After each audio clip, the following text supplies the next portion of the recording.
Hola, bienvenido a tu materia de geografía. Esta vez vamos a hablar de la tectónica de placas, el vulcanismo y sismicidad. Primero debemos comenzar a entender cómo se constituye nuestro planeta Tierra. Vamos a comenzar hablando de la litosfera, que es la parte rocosa de la Tierra y se encuentra entre la corteza y el manto superior formando una capa. Y por ser la capa más superficial, se producen en ella fenómenos de suma importancia para nosotros los seres vivos. Por dentro de la Tierra vamos a encontrar el núcleo, que es la capa más profunda y de mayor temperatura. También es la de mayor espesor y densidad. Principalmente se constituye por elementos pesados como el níquel y el hierro. Este núcleo se divide en dos, en un núcleo interno que supuestamente se encuentra en estado sólido, a pesar de sus elevadas temperaturas, y el núcleo externo, que es la parte que soporta menos presión, por lo que se encuentra en un estado más fluido. El manto es la capa intermedia de la Tierra. Su temperatura disminuye gradualmente de abajo hacia arriba y se pueden distinguir dos capas. El manto interior, que está en contacto con el núcleo externo con un grosor de 2.200 kilómetros. Este está separado por la discontinuidad de Gutenberg y se encuentra en un estado sólido. Aquí es donde se propagan las ondas sísmicas primarias y secundarias. El manto superior, que está en contacto con la corteza terrestre, tiene un grosor de 700 kilómetros. Este está limitado por la discontinuidad de Morovich y se encuentra en un estado semilíquido o viscoso. Esto da lugar a la formación de corrientes conectivas. Este es un movimiento más o menos como el del agua hirviendo, donde el líquido caliente asciende desde el fondo, mientras el frío desciende desde arriba, creando corrientes conectivas. Por otra parte, tenemos la corteza terrestre, que esta es la parte más superficial del planeta y tiene un grosor variable de entre 35 y 50 kilómetros, siendo menos espesa que la corteza oceánica. Aquí podemos distinguir dos tipos de corteza, la oceánica y la continental. La oceánica es una capa continua sobre el manto que principalmente está compuesta por rocas basálticas y está cubierta con una fina capa de sedimentos. Por otro lado, la corteza continental es una capa fragmentada que corresponde a los bloques de los continentes. Esta está formada por rocas graníticas y cubierta por una capa de sedimentos con un espesor de 40 kilómetros.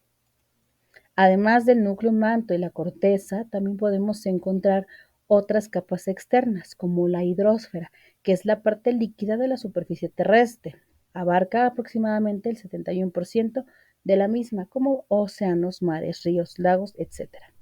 Y la atmósfera, que es la capa gaseosa que va a rodear a la Tierra, donde predominan los elementos más ligeros como el nitrógeno y el oxígeno, con un espesor de 300 kilómetros.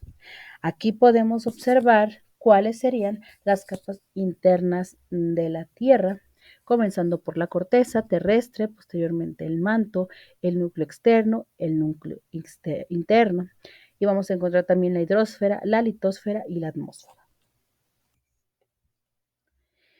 Existe una teoría de la Pangea que esta se basaba principalmente en que los continentes estaban unidos. El contorno de las costas de América en el altiplano parece encajar con las de Europa y África como si fueran piezas de un rompecabezas.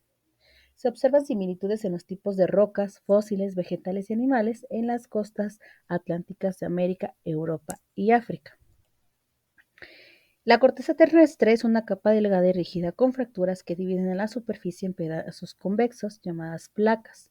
Algunas de las principales placas son la placa del Pacífico, la placa de Nazca, la de Norteamérica, africana, euroasiática, indo-australiana y la placa antártica. Además, existen unas placas más pequeñas pero muy activas como la placa de Cocos, la del Caribe, que colinda con México, la helénica y la arábica en la región del Mediterráneo. La falla de Hayward atraviesa la ciudad de Auckland y forma parte de la falla de San Andrés, y esta experimenta un deslizamiento horizontal entre las placas 1 y 3, como podemos ver en el siguiente mapa. Así es como se dividen las placas tectónicas que se encuentran en nuestro planeta Tierra. Nosotros, por ejemplo, Formamos parte de la placa pacífica y la placa de Norteamérica, también con una parte que colinda con la placa de Nazca y al sur del país con la placa sudamericana.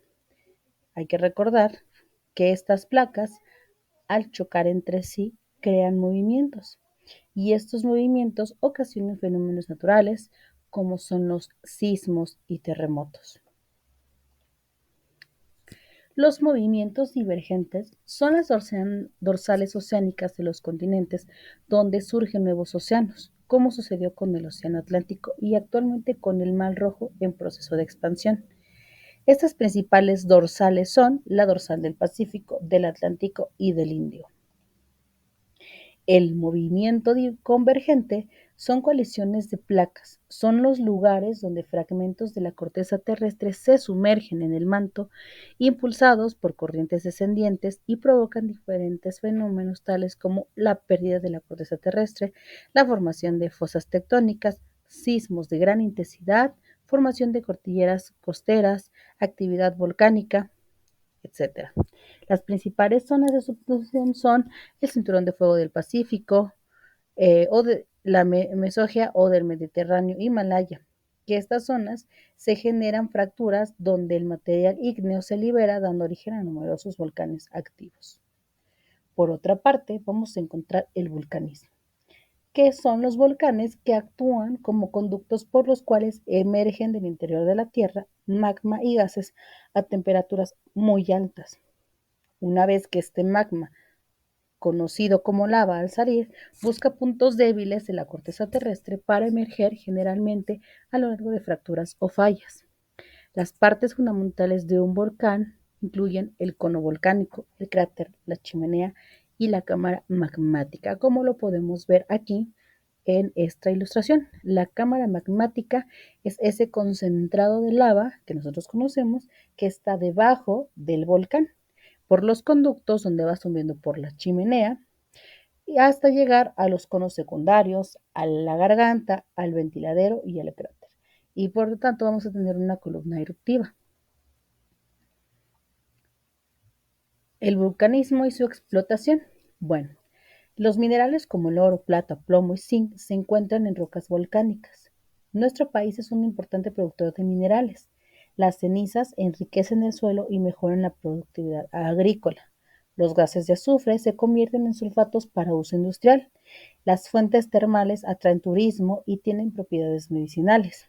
Y los géiseres son chorros intermitentes de agua y vapor a alta temperatura que salen con presión. El vapor de agua generado por altas temperaturas se utiliza para producir energía. Posteriormente hablaremos de la sismicidad. Vamos a definir qué es un sismo. Bueno, pues un sismo es un temblor o terremoto con movimientos repentinos y breves que se producen en áreas inestables de la corteza terrestre y se propagan en forma de ondas conocidas como ondas sísmicas.